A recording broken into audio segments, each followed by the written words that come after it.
कहते हैं कि भलाई का काम किया हुआ कहीं नहीं जाता है, और जहानाबाद में एक नवनिर्माण संस्थान है जो हमेशा भलाई के लिए दौड़ते रहते हैं। वहाँ के संस्थान के जो लोग हैं, चाहे वो बच्चियों की शादी हो, चाहे वो किसी लाचार बीमार की मदद हो, हर मामले में नवनिर्माण संस्थान के लोग बढ़ चढ़कर हिस्सा लेते हैं। चाहे कोरोना काल हो, हर हाल में छठ हो, दशहरा हो, दिवाली हो, होली हो, हर मौके पर गरीबों बेसहारों के मदद के लिए आगे रहते हैं।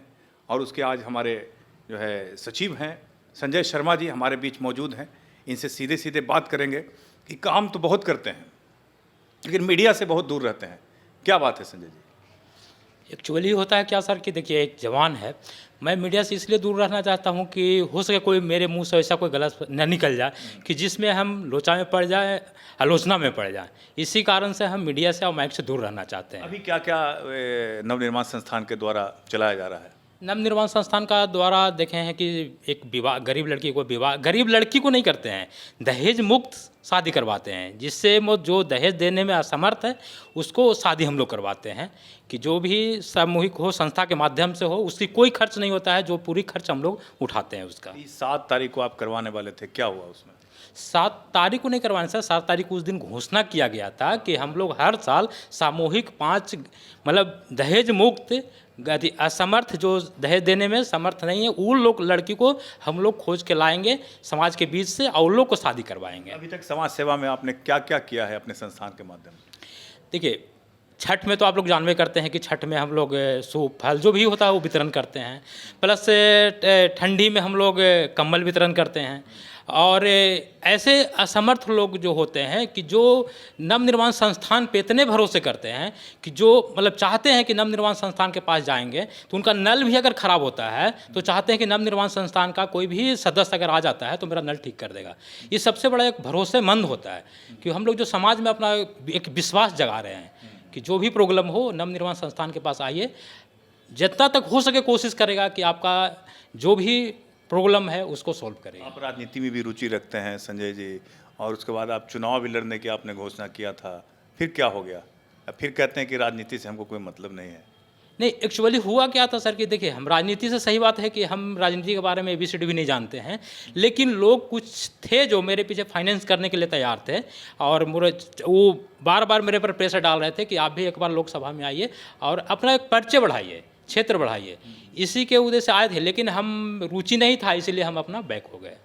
आप जो है मंच पर देखते हैं आपके कार्यक्रम में आप भाषण अपने नहीं देते हैं, लोग जो है बोलते हैं, लेकिन आप जब बोलने की आती है तो आप नहीं बोलते हैं।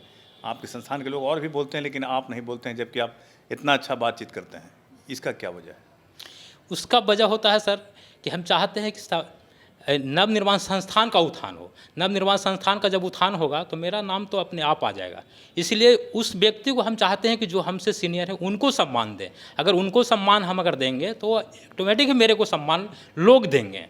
अभी महात्मा मनोज कुमार कमल जी का निधन हो गया था पिछले वर्ष, अभी पुण्यतिथि मनाई गई। ये कैसा कार्यक्रम रहा, और मनोज कुमार महात्मा के बारे में आप क्या सोचते हैं, क्या विचार है आपके? देखिए, वो उनका जो महात्मा जो टाइटल दिया गया है, उपाधि जो दिया गया है, वो महात्मा थे और इतना महात्मा थे कि जो पूजा वो कर्मकांडी थे और कर्मकांडी के जो कर्मकांड करते थे उससे जो पैसे के जो आय होता था वो पैसा नवनिर्माण संस्थान में डोनेट करते थे और उसी से ये संस्था चलता था। जैसे पंचशाला हम लोग चलाते हैं, गर्मी में 3 महीना पानी पिलाते हैं, अथी में ठंडी में कंबल वितरण करते हैं, प्लस कोरोना काल में हम लोग घर घर जा कर के सभी के दरवाजे पे जितना भी परिवार के हिसाब से अनाज देते थे, आलू देते थे, जो भी सामग्री होता था, साबुन होता था, वो सब हम लोग देते थे, गुप्त रूप में देते थे। हम लोग हाईलाइट कम करते हैं, मीडिया से इसीलिए दूरी बनाते हैं कि हम लोग जो करते हैं ना वो हम देख परमात्मा दिखता है, लोगों को नहीं दिखाएं। लोगों को दिखा के क्या होगा? यही होगा कि एक दिन मेरा नाम लेगा कि बहुत अच्छे काम कर रहे हैं, लेकिन कागजी हम लोग काम नहीं करते हैं। जो भी काम करते हैं ज़मीनी स्तर पे काम करते हैं, ज़मीन में रह करके ही काम करते हैं। चलिए, ये तो बहुत अच्छी सोच आपकी है। तो क्या लोगों को आपको सहयोग मिलता है, प्रशासन का सहयोग मिलता है, समाज सेवियों, बुद्धिजीवियों, पत्रकारों को आपका सहयोग आपको प्राप्त है? हाँ, पत्रकार का तो रहता ही सहयोग है, नहीं होता तो आज लोग मुझे जानते नहीं। इसलिए पत्रकार के लोग का, मीडिया लोग के माध्यम से ही लोग मेरे को जानते हैं। और जहाँ तक प्रशासनिक और काम होता है पर अपना सहयोग का, तो कहीं कहीं जैसे थाना में जाते हैं, काको थाना में जो आते हैं वो भी मेरे बारे में जो जानते हैं कि हाँ ये सही काम करते हैं, वो मेरे को बहुत सम्मान देते हैं। और जो नहीं जानते हैं तो आम पब्लिक की तरह जाते हैं तो उन्हें भी सम्मान देते हैं। बहुत लोग हैं कि बहुत सम्मान भी देते हैं मेरे को। अच्छा, ये बताइए, आखिरी सवाल करेंगे कि आगे का नवनिर्माण संस्थान क्या कार्यक्रम चलाने जा रही है और इससे आम लोगों को क्या फ़ायदा होगा? देखिए, अभी हम लोग का प्रोग्राम होगा घोसी में, जिसमें हम लोग चाहें कि जितना से जितना लोग आएँ और नवनिर्माण संस्थान के बारे में जानें और इसके कार्य को और विस्तार करें। काहे कि देखिए, अकेला तो कोई कुछ कर नहीं सकता है। जितने लोग जुड़ेंगे उतने ही बड़े बड़े कार्य होंगे और उतने ही मतलब नवनिर्माण संस्थान अपने ऊंचाई पर पहुंचेगा। कितने लोग अभी आपके साथ जुड़े हुए हैं?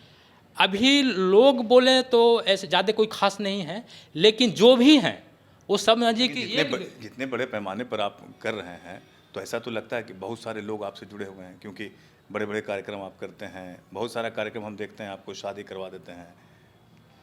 तो वही बोल रहे हैं ना कि जो मेरा लोग, एक ही जो लोग हैं वो 100 लोग के बराबर बढ़ते हैं। ये सबसे बड़ा चीज़ ईमानदारी है, कर्मठ है, उनके रुचि है। हम 2000 मेरे पास आ जाएं, लेकिन सब वैसे ही रहेंगे, एक दूसरे पे छोड़ देंगे, तो दूसरे पे छोड़ेंगे तो कार्य को पूरा तो नहीं होगा ना। तो पूरी बोझ तो मेरे ऊपर ही आ जाएगा। इसलिए जो भी मेरे पास 50 से आदमी हैं, लेकिन सब कर्मठ हैं, ईमानदार हैं। जो मजबूर हैं, जो लाचार हैं, जो ज़रूरतमंद हैं, उनको क्या कहना चाहेंगे? आखिरी सवाल बताइए। देखिए, जो मजबूर हैं, लाचार हैं, तो हम यही बोले हैं कि आप अपनी आवश्यकता के अनुसार क्या आपकी ज़रूरत है, वो आप नवनिर्माण संस्थान से मतलब संपर्क कीजिए। और अगर आपको सहयोग लायक आप होंगे तो आपको ज़रूरी सहयोग किया जाएगा।